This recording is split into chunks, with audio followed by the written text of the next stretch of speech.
Voilà, merci beaucoup. C'est une grande joie pour moi d'être parmi vous ce matin. Donc, comme l'a très bien dit euh, Titou, Patrice, je vais avoir 30 ans cette année. Coup dur, ouais. Vous pouvez penser à moi, prier pour moi. Non, je suis marié, donc peut-être que certains d'entre vous connaissent Laura. On était issus à la base de l'Action biblique de Neuchâtel. Et maintenant, nous sommes dans une paroisse réformée à Estavayer-le-Lac. Une paroisse qui est très dynamique, qui a vraiment ce cœur aussi de vouloir partager l'évangile. Pour ceux qui connaissent un petit peu le milieu réformé, c'est pas toujours évident de naviguer dans ces eaux. Nous, on a reçu vraiment cet appel de la part du Seigneur, pour ma part, à retourner chez les réformés, pour mon épouse qui était une évangélique pure souche, à découvrir ce monde. Et c'est une joie de voir qu'on a une église qui veut avancer, on a une église qui veut porter les valeurs de l'évangile, même si peut-être quelquefois au niveau cantonal, on se retrouve un petit peu en marge de cela. Donc comme il l'a dit, j'ai deux merveilleux deux merveilleux enfants, de 3 et 2 ans. C'est terrible comme le Seigneur nous sanctifie au travers de ses enfants, de nos enfants. Je trouve ça magnifique. Je pense que si j'avais su avant d'en faire, c'était pas certain que je me serais lancé là-dedans. Non, je plaisante. C'est vraiment magnifique. C'est pas toujours évident, mais c'est chouette surtout d'avoir le Seigneur à nos côtés, de se dire que lui, c'est le papa qui est parfait quand nous défaillons dans notre tâche de parents. Donc je suis au sein de cette paroisse, je suis animateur jeunesse, c'est plus ou moins l'équivalent dans le milieu évangélique d'un pasteur jeunesse. Et je continue donc mon cursus théologique à la faculté de Strasbourg en master de théologie protestante. Je ne sais pas vous, mais il nous arrive d'être inquiets à cause d'un souci, d'une angoisse, d'une peur qui s'infiltre en nous et qui nous ronge. À cause de cette inquiétude, nous ne trouvons plus le repos. Nous nous agitons, nous devenons fébriles et nous fatiguons. À cause de cette agitation, nous avons de plus en plus de difficultés à dénicher Dieu dans les creux de notre vie.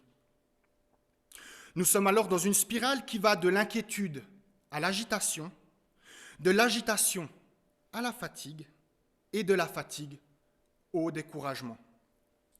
Et pourtant, dans le livre d'Ésaïe, il est écrit « Ainsi parle le Seigneur, le Saint d'Israël. Votre salut est dans la conversion et le repos. Votre force est dans le calme et la confiance. » Je vous invite à la prière. Nous sommes rassemblés ce matin à l'écoute de la parole de Dieu. Que par son esprit, cette parole convertisse notre cœur, qu'elle apaise nos inquiétudes, qu'elle fasse grandir en nous le calme et la confiance. Merci Père, car tu nous libères des torrents du mal, des filets de la peur et des pièges de l'argent tu me délivres. Près de toi je m'abrite quand le courage glisse entre mes doigts, quand le désir vient de couler dans mes envies. Tu me ragaillardis, tu instruis mon esprit et mon cœur, pour qu'il retrouve le goût de la lutte. Merci Père, car tu pardonnes quelle que soit ma faute. Devant toi je suis irréprochable, car tu te tiens loin de mon péché. Pour toi ma transgression ne compte pas.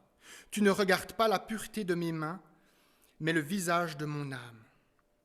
Merci Père, car de la mort tu me retires. Avec toi, je force son enceinte, je saute par-dessus ses remparts. Elle ne me retient pas, elle s'ouvre devant tes amis. Je m'agrippe à toi, j'espère. Tu m'aimes et tu me mets au large. Tu es le plus grand, tu t'avances sur les ailes de l'aurore, tu domptes les nuées et les étoiles sont tes cheveux. Tu joues avec la grêle et les braises du feu. Tu es le plus grand et tu es mon Dieu. Amen.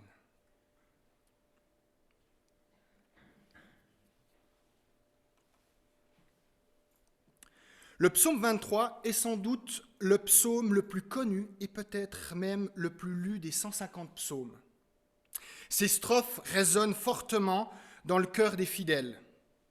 Ce psaume est d'ailleurs souvent cité lors de cérémonies funéraires, car il nous montre la fidélité de Dieu y porte notre espérance. C'est un psaume que j'affectionne particulièrement et c'est pourquoi je ne l'ai pas choisi pour mon enterrement, mais comme passage biblique lors de notre mariage avec mon épouse. Peut-être me diriez-vous, mais pourquoi ? Je vous rassure, nous n'avons pas choisi ce psaume car nous voyons le mariage comme un enterrement, mais bien parce qu'il nourrit notre espérance, celle d'avoir durant toute notre vie terrestre le Seigneur comme berger. Je vous invite à la lecture de la parole de Dieu. Et pour commencer, nous ne lirons pas le psaume 23, mais nous commencerons une lecture dans l'Évangile qui va venir donner du relief à ce psaume 23. Je vous invite à la lecture dans l'Évangile de Jean, chapitre 10, les versets 1 à 18.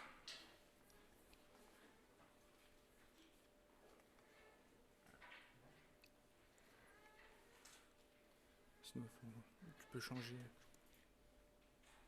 En vérité, je vous le dis, celui qui n'entre pas dans l'enclos des brebis par la porte, mais s'y introduit par un autre endroit, est un voleur et un brigand. Mais celui qui entre par la porte est le berger des brebis. Le gardien lui ouvre et les brebis écoutent sa voix.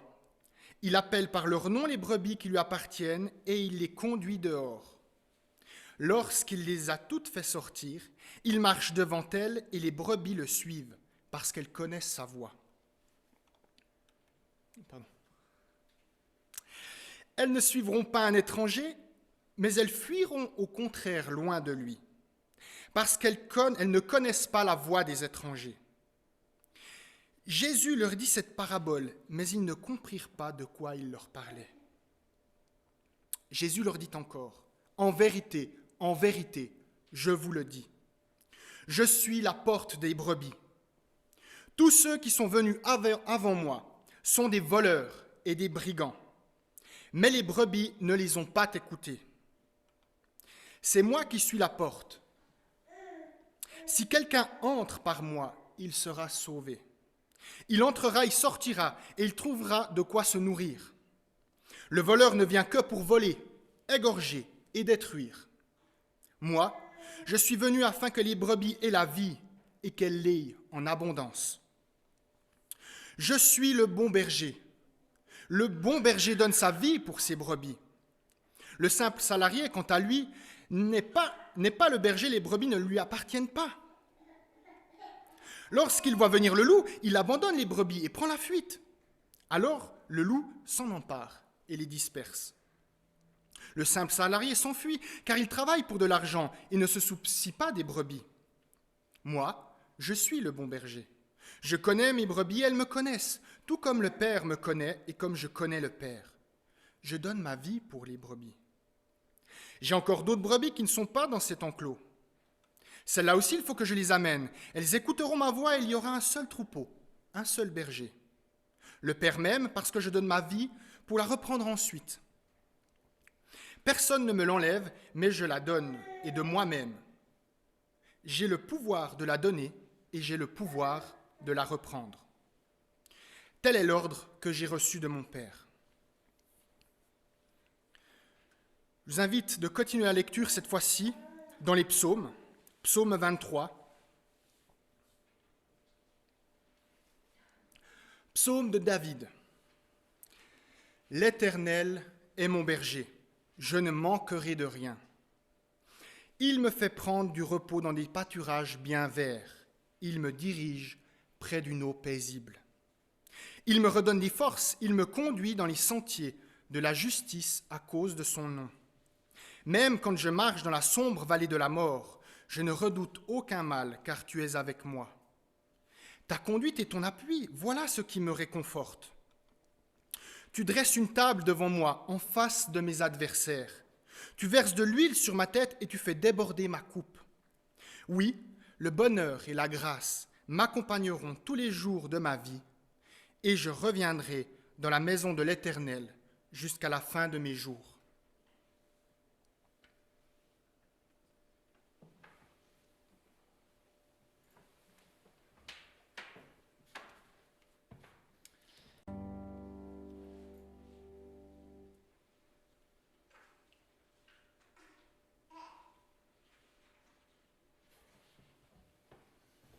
Ouais, je pense que les personnes qui portent des appareils auditifs voient à quel point c'est galère de porter le masque. J'aime énormément ce chant. Chaque fois que je l'entends, j'ai la chair de poule. Tellement rempli d'espérance. Et ce psaume, derrière son apparente simplicité, ne manque pas de profondeur et de force. La peine n'y est pas une fuite et le bonheur un contentement naïf.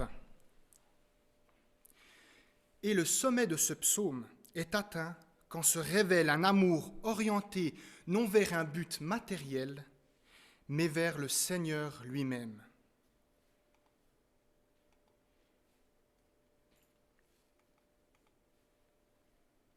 David, en utilisant une image familière que celle du berger, lui-même a été berger, veut exprimer la confiance qu'il a en Dieu.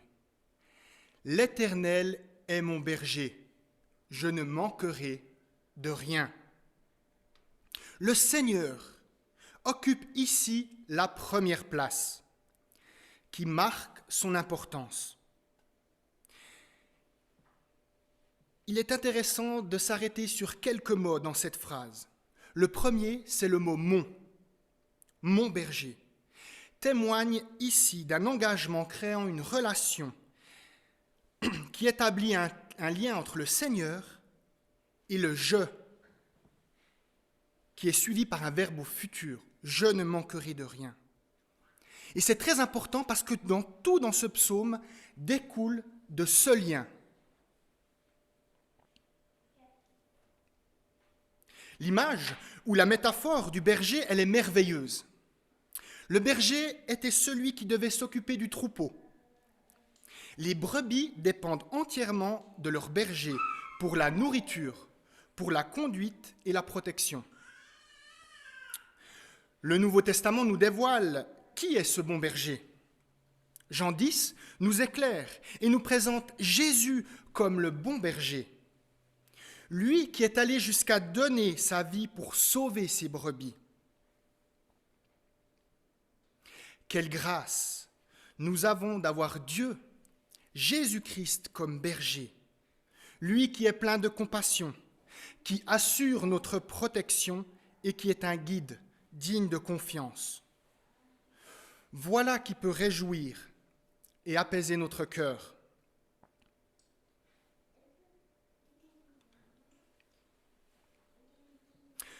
Je ne sais pas comment vous avez vécu ces temps particuliers, que ce soit durant le début, quand ça a commencé avec ce premier semi-confinement.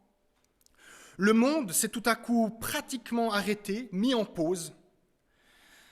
Pour notre part, avec notre épouse, et comme bien d'autres personnes, ce fut des temps très intenses pour notre vie de famille. Le travail, les études, qui devaient tout d'un coup se concentrer dans un petit appartement de 4 pièces. On devait jongler entre ces domaines sans plus pouvoir compter sur l'aide de notre famille qui d'habitude gardait nos enfants. Et en plus, ce virus, finalement, il a amené l'incertitude, il a amené la peur. L'incertitude de ne pas savoir comment allait se dérouler la suite, et encore maintenant, finalement, quand est-ce que cela va s'arrêter ? On nous projette toujours de dire oui, tel été, ça ira, et finalement on y arrive, puis ça va encore un peu plus loin, on est dans une incertitude. Quand est-ce que le confinement va s'arrêter ? Quand est-ce qu'on pourra enfin dire c'est du passé ? L'incertitude et la peur de voir tous ces commerces qui doivent fermer, de voir toutes ces personnes qui doivent chômer, peut-être est-ce même le cas de certains d'entre vous, de vivre avec cette boule au ventre pour les entrepreneurs qui risquent la faillite. Cette peur d'un virus qu'on ne connaissait pas, qui nous a fallu du temps à comprendre comment il évoluait, quels étaient les symptômes.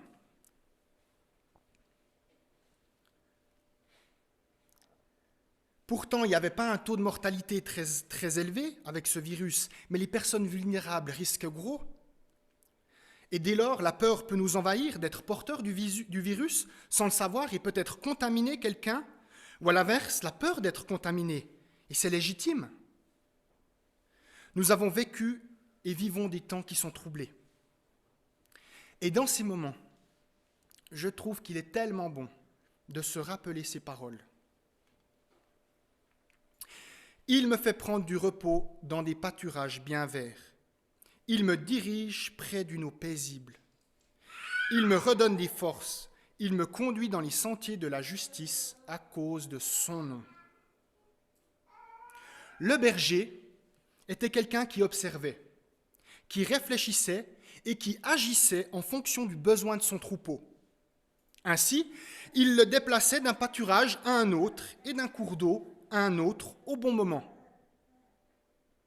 Il s'acquitterait mal de sa fonction s'il agissait autrement, on est d'accord. Et Dieu n'aurait jamais assumé la responsabilité d'un troupeau, d'une famille, si son intention n'avait pas été qu'ils soient, lui et eux, étroitement liés. Dieu connaît ces pâturages bien verts et cette eau paisible. Il désire nous y conduire pour que nous puissions être dans le repos, la paix et la joie. Mais en tant que brebis, nous avons la responsabilité de lui obéir et de le suivre. Je ne sais pas vous, mais bien souvent, je me laisse emporter par le rythme infernal de cette société. Comme le dit si bien cette expression, j'ai la tête dans le guidon. On enchaîne les activités, les responsabilités, on subit la pression, on doit répondre à des normes, des exigences, nous devons atteindre un certain rendement. On nous dit « le temps, c'est de l'argent ». Du coup, il faut maximiser nos journées, nous devons être rentables. On se tue à la tâche, jusqu'à arriver à ne plus écouter notre propre corps qui nous lance les premiers signaux d'alerte. Le burn-out est une conséquence de ce mode de vie effréné. On use la corde jusqu'à sa rupture. Dans ce mode de vie, Dieu désire vraiment que nous prenions le temps de nous arrêter pour l'écouter et le suivre afin de nous mener vers ce repos. D'ailleurs, Dieu ne nous donne pas uniquement du repos, mais il nous redonne des forces. Si nous traduisions littéralement de l'hébreu, il faudrait dire « il restaure mon âme ». Il me redonne des forces, ça veut dire « il restaure mon âme ». Et le terme « restaurer » porte souvent un sens physique ou psychologique. Et le terme « mon âme » veut dire « ma vie » ou « moi-même ». Ainsi, cette expression peut avoir deux significations différentes. Elle peut signifier à la fois une restauration physique, Dieu prend soin de nous physiquement en nous dirigeant vers de bons pâturages pour nous nourrir et nous y reposer. Et elle peut avoir une signification spirituelle. Dieu vient chercher la brebis égarée et désire la ramener dans son troupeau. Il opère un renouveau intérieur de l'homme qui était spirituellement malade. Dans ce psaume, nous retrouvons ces deux significations. Dieu nous restaure à la fois physiquement et spirituellement. Les sentiers de la justice ne sont rien d'autre que les bons sentiers, qui pour l'homme sont d'avoir une morale, une éthique, une intégrité, qui reflètent les désirs de Dieu. Dieu fera de nous des hommes et des femmes nouveaux et nouvelles, dont les voies seront les siennes. Même quand je marche dans la sombre vallée de la mort, je ne redoute aucun mal, car tu es avec moi. Ta conduite et ton appui, voilà ce qui me réconforte. Que veut dire cette sombre vallée de la mort ? Il est évident qu'elle fait référence à ces temps où notre séjour ici-bas va prendre fin physiquement. Cette mort qui peut terroriser tellement de personnes au point où l'humanité tente de tout faire pour l'éviter et l'oublier. Mais nous, en tant qu'enfants de Dieu, nous avons cette espérance. Quand sera venu le moment de passer cette étape, où plus personne ne peut nous accompagner, tel un pèlerin continuant seul, le Seigneur, lui, continue ce chemin avec nous et nous conduit au travers de cette mort. Mais la métaphore ne s'arrête pas là. La métaphore de la vallée de la mort peut aussi indiquer des instants dans nos vies où nous nous retrouvons en danger. Dans ces moments, le berger ne chemine plus devant pour diriger, mais aux côtés de ses brebis pour les escorter.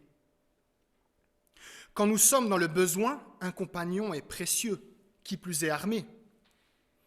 Car il faut savoir que le berger avait un bâton qu'il portait à la ceinture pour se défendre et protéger son troupeau, et une houlette.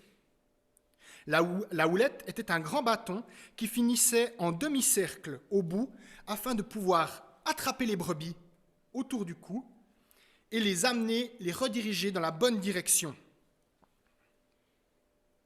Quelle joie de savoir que Dieu est notre berger qui chemine tout au long de notre vie à nos côtés et qui tantôt nous guide et nous protège. C'est à ce verset que l'image du berger atteint finalement son but. Et elle est remplacée par une autre image, d'une plus grande intimité.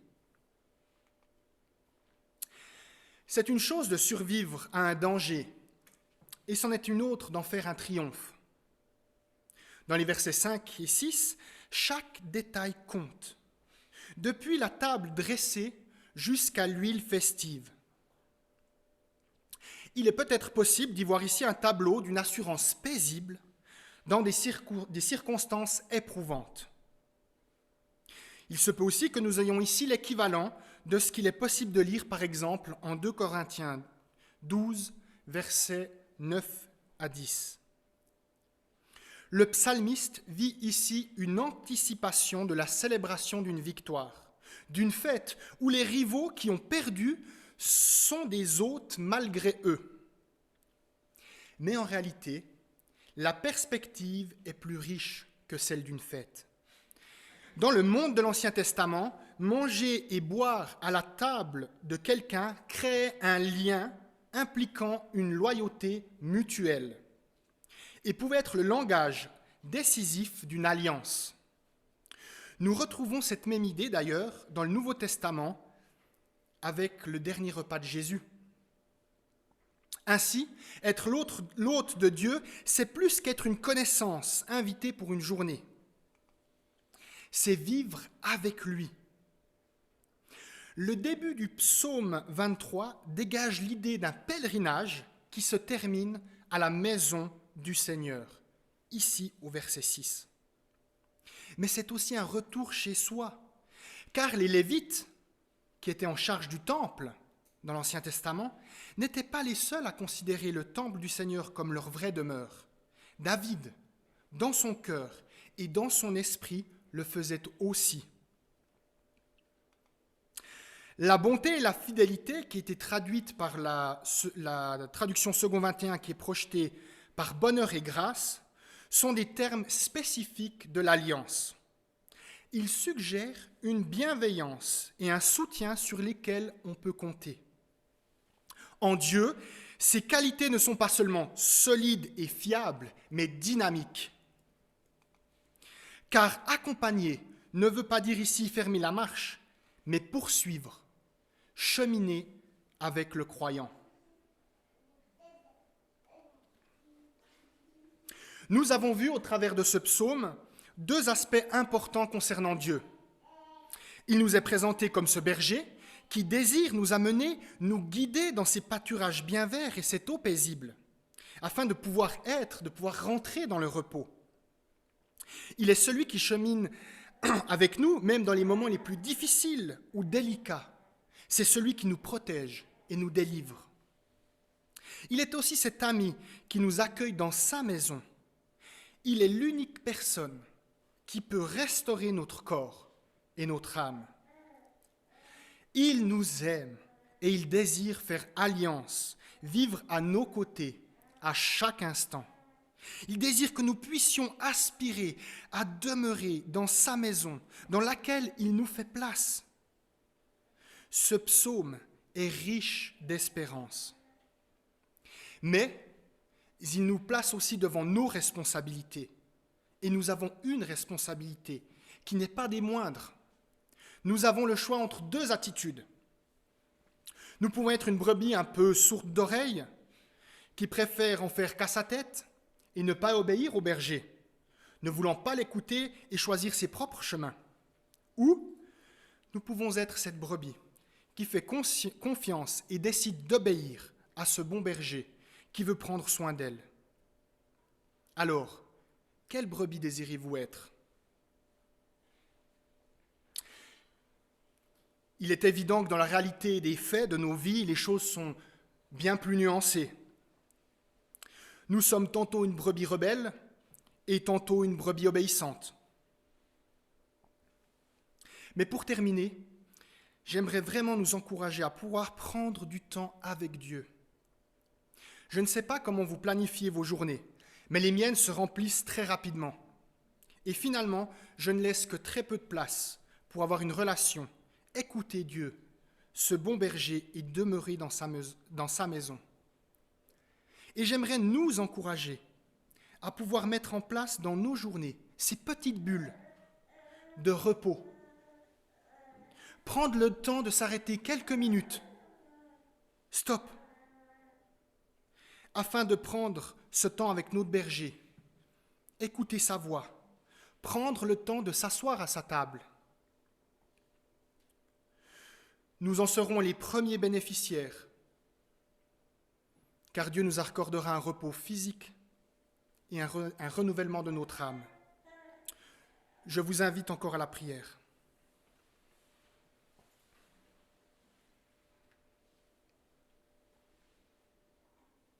Seigneur, nous reconnaissons que tu es le bon berger.